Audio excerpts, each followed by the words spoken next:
अहेरिया गांव के लोगों ने बरसों पहले उस हवेली से नाता तोड़ लिया था। ऊंची काई जमीन, दीवारें, टूटे झरोखे और अंदर पसरा अंधेरा। कहते हैं कि वहां रात के तीसरे पहर सफेद साड़ी में एक दुल्हन नजर आती है, कभी हंसती, कभी खून के आंसू रोती।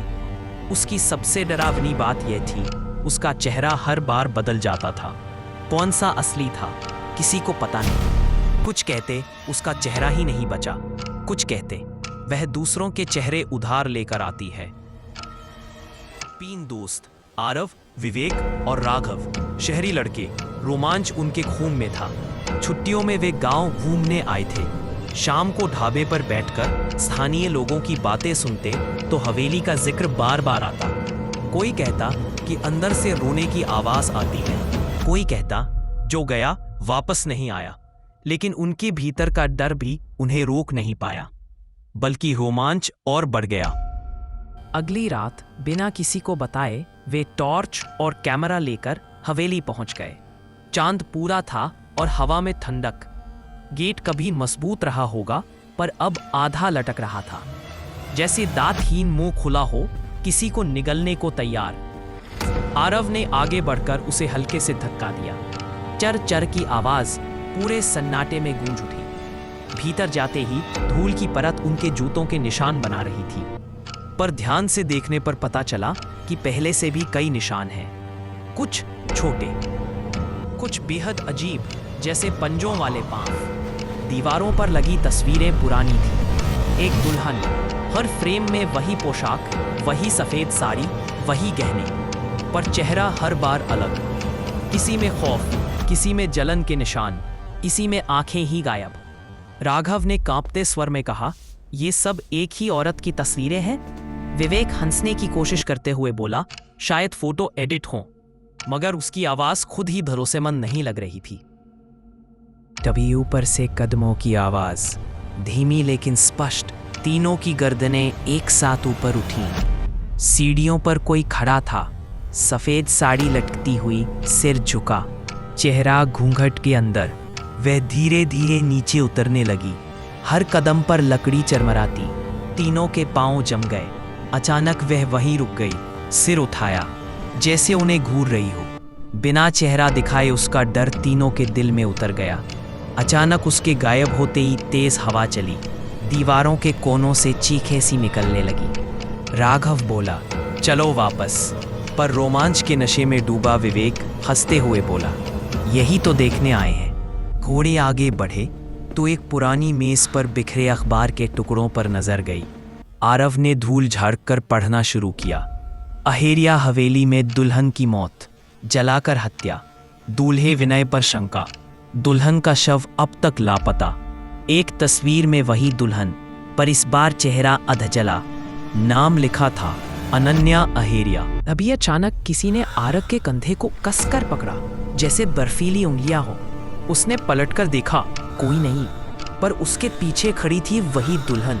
इस बार उसका चेहरा थोड़ा दिख रहा था, पर इतना भयानक कि नजर टिके ना। आधा जला, आधा गायब, और आंखें बिल्कुल काली, जैसे कोई गहरी गुफा हो। दुल्हन ने फटी हुई आवाज में कहा, मेरा चेहरा लौटा दो, और अचानक गायब। तीनों हॉल की तरफ भागे, सांसें तेज। डर हड्डी तक पहुंच गया था। अचानक कोने से किसी लड़की के रोने की आवाज आने लगी, धीमे धीमे फिर तेज, जैसे कोई बहुत पुराने दर्द में हो। उस आवाज के पीछे चलते हुए उन्हें दीवार के पास एक दरार मिली। धक्का दिया तो दरवाजा खुला। Secret room. कमरा अंधेरे में डूबा था।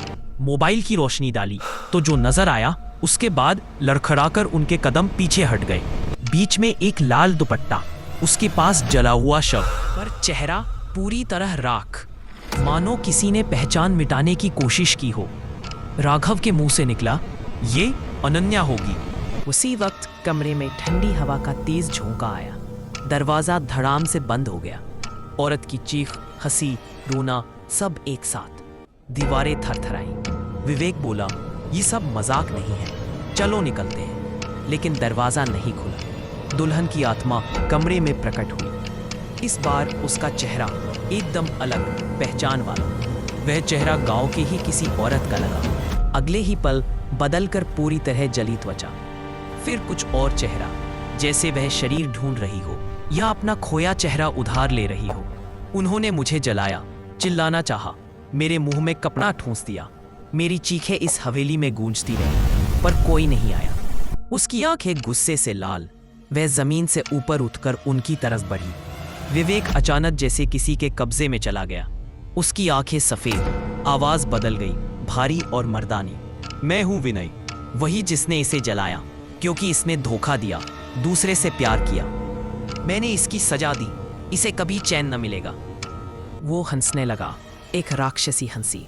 आरव और राघव विवेक को पकड़ने की कोशिश में थे, पर उसका शरीर उनकी पकड़ से बाहर उछल रहा था, जैसे किसी अदृश्य ताकत ने पकड़ रखा हो। इसी संघर्ष के बीच आरव की नज़र एक पुरानी डायरी पर पड़ी, शायद विनय की। उसने तुरंत उसे खोला। आखिरी पन्ने पर लिखा था, अगर कोई अनन्या को उसके दर्द से मुक्त कर दे, उसके असली चेहरे को पहचान दे, तो वह मुक्त हो सकती है, वरना वह हमेशा चेहरों की तलाश में भटकेगी।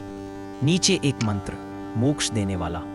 आरव ने कांपते हुए जैसे तैसे आवाज निकाली और पढ़ना शुरू किया।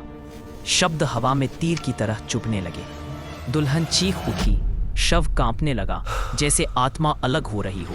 विवेक की देह हवा में उछलकर जमीन से टकराई। उसकी गर्दन सीधी हुई, पर आंखें अब भी सफेद। आत्मा का संघर्ष अंदर जारी था। अनन्या की आत्मा चिल्लाई, मेरा चेहरा वापस दो, मुझे मुक्ति दो। आरव मंत्र पढ़ता रहा। कमरा हिलने लगा, दीवारों की दरारें बढ़ने लगी, छत से धूल झड़ रही थी। अनन्या की आत्मा, जो अभी तक भयावह रूप में थी, अब धीरे धीरे अपने असली स्वरूप में बदलने लगी। एक खूबसूरत दुल्हन, जिसके चेहरे पर दर्द और प्यार दोनों थे। उसने विवेक की ओर हाथ फैलाया। विनय, हर धोखा सजा के लायक नहीं। मैंने धोखा नहीं दिया था, मुझे बचाने कोई नहीं आया। विनय की आत्मा विवेक से अलग होते हुए चीखी, नहीं नहीं, मैं इसे जाने नहीं दूंगा। अनन्या ने दृढ़ स्वर में कहा, अब मेरा दर्द खत्म। एक तेज सफेद प्रकाश फैला। विनय की आत्मा धूल की तरह बिखर गई। विवेक बेहोश होकर जमीन पर गिरा। अनन्या की आंखों में आंसू थे। वह आरव के सामने आकर बोली, तुमने मुझे मेरा चेहरा लौटा दिया, धन्यवाद, अब मैं आजाद हूं। वह मुस्कुराई, पहली बार सुकून से, और फिर धीरे धीरे चांद की रोशनी में विलीन हो गई।